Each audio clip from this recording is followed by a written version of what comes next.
Good morning children, welcome to your physics class. Today we'll be discussing about resistance and the factors on which the resistance of a conductor depend. आज हम resistance के बारे में पढ़ेंगे और resistance किस किस चीज़ पे डिपेंड करती है इसके बारे में पढ़ेंगे.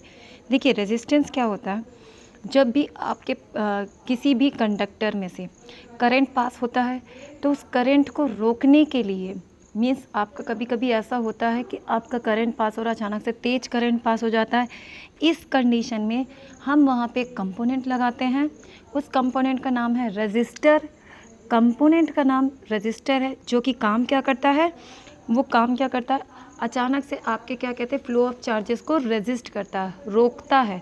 मीन्स इससे ये होता है कि जिसका आपके इलेक्ट्रिकल डिवाइस की जितनी कैपेसिटी होगी वो उतना ही उसको करंट पास करेगा.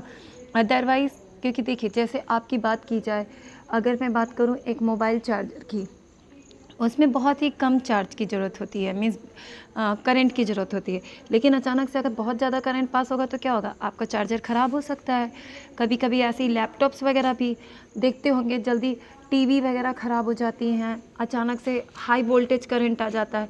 क्यों? क्योंकि वहाँ पर क्या हो जाता है, आपका जो करंट है अचानक से तेज़ आ गया और वहाँ पर अगर उसको बचाने के लिए कुछ नहीं लगा हुआ है कि तेज़ करंट को बचाने के लिए, तो क्या होता है हमारे अप्लायंसेस ख़राब हो जाते हैं.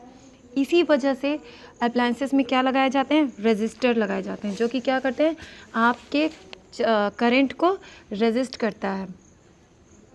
और इसके बाद अब ये बात होती है कि रेजिस्टर, अगर किसी भी कंडक्टर का रेजिस्टेंस ज़्यादा होगा, ज़्यादा रेजिस्टेंस का मतलब वो ज़्यादा चार्ज को रोकेगा, ज़्यादा चार्ज को रोकेगा यानी उससे कम करंट पास होगा. कम करंट का पास होने का मतलब है कि वो बैड कंडक्टर होगा. और अगर किसी भी कंडक्टर का रेजिस्टेंस कम होगा, लोअर मीन्स, तो क्या हो जाएगा, उसमें से ज़्यादा चार्जेस पास होंगे और ज़्यादा चार्ज पास होने का मतलब है कि वो गुड कंडक्टर ऑफ इलेक्ट्रिसिटी होगा. अब हम बात करते हैं कि रेजिस्टेंस आपका किस किस चीज़ पे डिपेंड करता है. Factors on which the resistance of a conductor depend. It depends upon the length of the conductor. Resistance जो है वो डायरेक्टली डिपेंड करता है लेंथ ऑफ अ कंडक्टर. देखिए अगर कोई भी वायर आपकी छोटी हुई तो वो कम चार्ज को रोकेगा, लंबा हुआ तो उसको चार्जेस को फ्लो करने में ज़्यादा टाइम लगेगा. तो क्या होगा, जितना लंबा आपका लेंथ होगा उतना ही ज़्यादा रेजिस्टेंस होगा, उतने ही ज़्यादा चार्जेस को रोकेगा वो. It is inversely proportional to the area of cross section.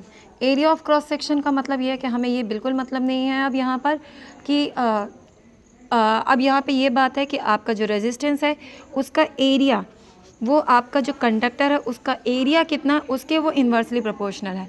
यानी अगर एरिया कम होगा तो रेजिस्टेंस ज़्यादा होगा, एरिया कम होगा तो रेजिस्टेंस ज़्यादा होगा. क्यों? क्योंकि एरिया कम कब होगा, जब लेंथ कम होगी.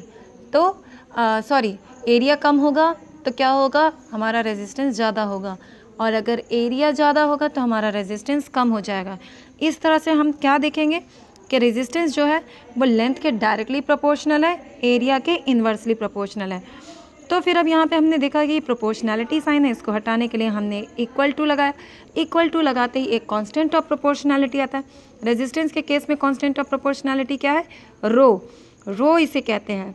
आप पी बनाते हो, पी को हल्का सा ऊपर में देखिए टेढ़ा सा बना दीजिए, उसको रो कहते हैं. It is constant of proportionality. इसको कहते हैं resistivity of a conductor. Resistivity किसी भी कंडक्टर की, ऐसा यूनिट ऑफ रेजिस्टिविटी क्या होती है, उसकी जो मटेरियल होगा, ऐसा यूनिट होती है ओम मीटर.